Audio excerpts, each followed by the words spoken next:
नमस्कार प्यारे बच्चों, आज हम हिंदी का पाठ 2 शुरू करेंगे। पाठ का नाम है गिल्लू। गिल्लू कौन है? एक गिलहरी का छोटा बच्चा जिसको महादेवी वर्मा जी ने ये नाम दिया है। इस संस्मरण को कवित्री महादेवी वर्मा जी ने लिखा है। इस संस्मरण में गिलहरी के बच्चे के बारे में बताया गया है, जिसे लेखिका ने कौओं के प्रहार से बचाकर उसको पाला, उसकी देखरेख की। इसमें यह भी बताया गया है कि यदि हम जीव जंतुओं का ध्यान रखते हैं, अगर हम उनसे लगाव रखते हैं, उनसे प्रेम करते हैं, तो जीव जंतु भी हमारे से उतना ही प्रेम करते हैं।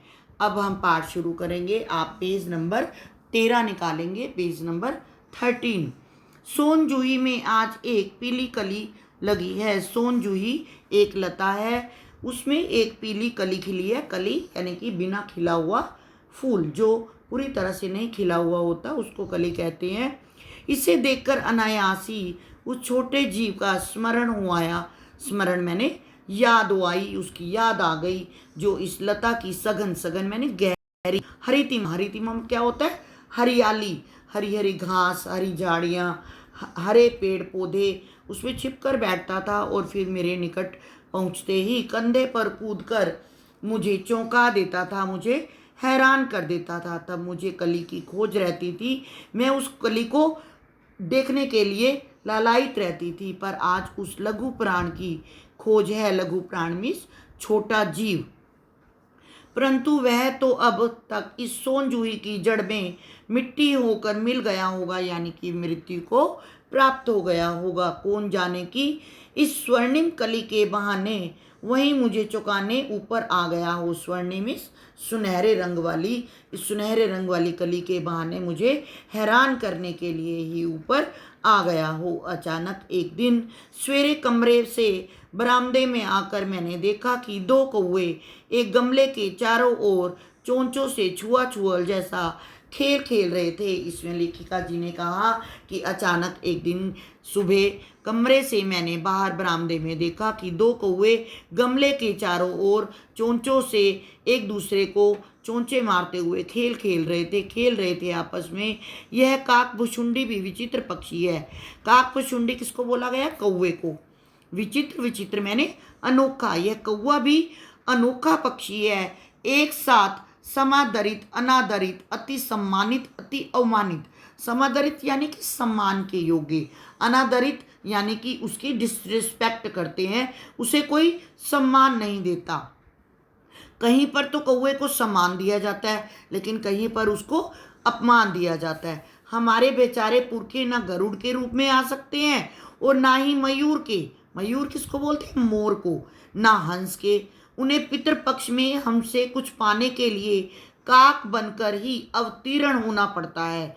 अवतीर्ण यानी कि जन्म लेना पड़ता है। इसमें कहा गया है कि कौवा जो है वे एक विचित्र प्राणी है। ना कहीं कहीं पर उसे सम्मान दिया जाता है, लेकिन कहीं पर उसका अपमान भी किया जाता है।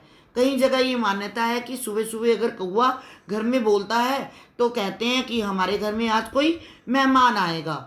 लेकिन जब पितृपक्ष में जब श्राद्ध आते हैं तो पितृपक्ष में उसको सम्मान दिया जाता है। कहते हैं कि उस समय ना तो जो हमारे बड़े बुजुर्ग जो स्वर्ग सिधार गए हैं, वो जो पितृपक्ष के समय में ना तो गरुड़ के रूप में आते हैं, ना मोर बनकर आते हैं और ना ही हंस बनकर आते हैं, लेकिन उनको कौओं के रूप में जन्म लेकर आना पड़ता है। इसलिए मान्यता है कि पितृपक्ष में कौओं को अपने भोजन का कुछ हिस्सा खिलाया जाता है। उनको भोजन का कुछ हिस्सा निकालकर तर्पण किया जाता है। लेकिन कहीं जगह पर कौवे की आवाज़ को बहुत ही गलत माना जाता है। कहते हैं कि इसकी आवाज़ बहुत ही कठोर है, उसे वहाँ से उड़ा दिया जाता है। इतना ही नहीं, हमारे दूरस्थ प्रियजनों को भी अपने आने का मधुर संदेश इनके कर्कश स्वर में भी देना पड़ता है। मैं आपको पहले बता चुकी हूँ इसमें, यानी कि जब कौवा बोलता है सुबह, तो कहीं पर ये मान्यता है कि कहते हैं कि दूर से हमारे जो रिश्तेदार हैं, हमारे जो हमें प्रिय लगने वाले हैं, वे आकर उसका संदेश देते हैं। कौन देते हैं? कौवे। दूसरी ओर हम कौवे और काम काम करने को अवमानना के अर्थ में ही प्रयुक्त करते हैं, लेकिन जो दूसरी तरफ हम कहते हैं कि कौवा बहुत कड़वा बोलता है, हम उसे उड़ा देते हैं, हम उसे उसकी आवाज़ को पसंद नहीं करते। अब हम पेज नंबर 14 निकालेंगे। आप पेज नंबर 14 पे आ जाइए। मेरे काक पुराण के विवेचन में अचानक बाधा आ पड़ी। मेरे काक पुराण, ये किसने कहा? लेखिका ने। लेखिका जब ये कौवे के बारे में सब बता रही थी तो उसने कहा कि मेरे काक पुराण में जब मैं कौवे के बारे में सारी बातें बता रही थी तो एक अचानक ही बाधा आ गई, रुकावट आ गई, क्योंकि गमले में पड़े एक छोटे से जीव पर मेरी दृष्टि रफक पड़ी। यानी कि गमले के पास एक मेरी जो नज़र एकदम रुक गई। निकट जाकर पास जाकर मैंने देखा गिलहरी का छोटा सा बच्चा था जो संभवतः घोंसले से गिर गया था और दो कौवे उसमें सुलभ आहार। सुलभ क्या होता है? जो आसानी से मिल जाता है। हम भोजन एकत्रित करने के लिए मेहनत करते हैं, लेकिन जो सुलभ होता है यानी कि आसानी से ही उसके सामने ये भोजन आ गया। सुलभ आहार खोज रहे थे काकद्वय। काकद्वय मैंने दो कौवे। काकद्वय की चोंचों के दो घाव उस लघु प्राण के लिए बहुत थे। यानी कि उस गिलहरी के छोटे से बच्चे को उन दो कौओं ने अपनी चोंचों से घाव देकर घायल कर दिया था, उस छोटे से जीव को। अतः वह निश्चेष्ट सा गमले से चिपटा पड़ा था। निशिब्ध होकर बेचारा बेसुध होकर गमले से चिपटा हुआ पड़ा था। सबने कहा कौवों की चोंच का घाव लगने के बाद यह बच नहीं सकता। सारे लोग कहने लगे कि ये कौवे की चोंच इनको लगी है, ये गिलहरी के बच्चे को, ये बच नहीं पाएगा, इसे इसके हाल पर छोड़ दो, अतः इसे ऐसे ही रहने दो। परंतु मन नहीं माना, लेकिन लेखिका का मन नहीं माना। उसे उस गिलहरी के बच्चे पर दया आ गई। उसे हौले से उठाकर उसे धीरे से उठाया और अपने कमरे में ले आई। फिर रुई से रक्त पोंछकर उसने कॉटन ली, रुई ली और उसके घाव से जो रक्त बह रहा था, उसका खून निकल रहा था, ब्लड निकल रहा था, उसको धीरे धीरे उसने उसके घावों से रुई के साथ उसको पोंछा और उस पर मरहम लगा दी। रुई की पतली बत्ती दूध में भिगोकर, यानी कि रुई की बारीक सी लंबी सी बत्ती बनाकर उसको दूध में भिगोकर जैसे तैसे उसने नन्हे से मुंह में लगाई। उसका गिलहरी का छोटा सा मुंह था, उसके मुंह के पास लगाई ताकि इसके मुंह के अंदर दूध चला जाए। लेकिन गिलहरी का बच्चा बेसुध था, उसके ऊपर घाव भी थे, उसे दर्द भी हो रहा था, लेकिन उसका मुंह नहीं खुला और दूध की बूंदें दोनों उसके मुंह के चारों तरफ, दोनों तरफ लुढ़क गई, यानी कि उसके मुंह के अंदर दूध की बूंदें नहीं गई। कई घंटे के उपचार के उपरांत उसके मुंह में एक बूंद पानी टपकाया जा सका, लेकिन लेखिका ने हिम्मत नहीं हारी। उसने उस पर दया दिखाई और कई घंटे वे लगातार उसका उपचार करती रही, उसका ट्रीटमेंट करती रही और उसके पश्चात उसके उपचार के बाद उसको थोड़ा सा होश आया। उसके मुंह में एक बूंद पानी डाला और तीसरे दिन वह अच्छा और आश्वस्त हो गया, यानी कि वह बिल्कुल ठीक ठाक हो गया और मेरी उंगली अपने दोनों नन्हे पंजों से पकड़कर नीले कांच के मोतियों जैसी आंखें इधर उधर देखने लगा, आंखों से देखने लगा। उसकी गिलहरी की छोटी छोटी आंखें थी, ब्लू कलर की, नीले नीले कांच के मोती लग रहे थे। वे अपनी नन्ही नन्ही आंखें घुमाकर उसने अपने पंजों से मेरी उंगलियों को पकड़ा और अपनी आंखों को घुमाकर इधर उधर देखने लगा। 3-4 मास में उसमें सिनग्ध रोए। सिनग्ध क्या होता है?